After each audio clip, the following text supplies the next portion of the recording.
Mga kapuso, ilang estudyante raw ng Mangaldan National High School ang nagka-cutting classes. At nakuhanan pa ng video ang pagtalon ng ilan sa bakod ng paaralan upang hindi na pumasok sa klase. Nakatutok Claire Lacanilaw. Sa isang cellphone video, makikita ang ilang estudyante na nag-over the bakod sa Mangaldan National High School. Ilan lamang daw ito sa estudyanteng nagka-cutting classes.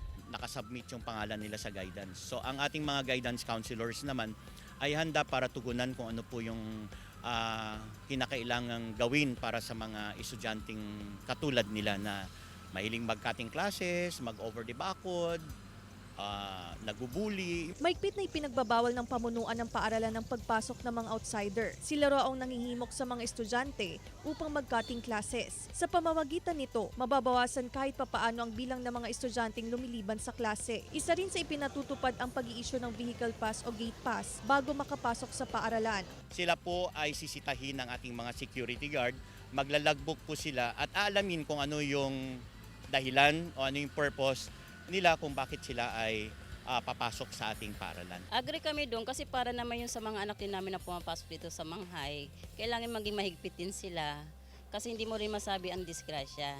Kasi siyempre nasa loob yung mga anak namin para mayroon din, pagdating ng mayroong madisgrasya, alam namin kung sino yung ano hindi namin. Okay lang naman po na yung patakaran po nila na para din po sa amin yung para iwas aksidente po sa labas. Ganun. Claire Lacanilaw para sa Mornings with GMA Regional TV.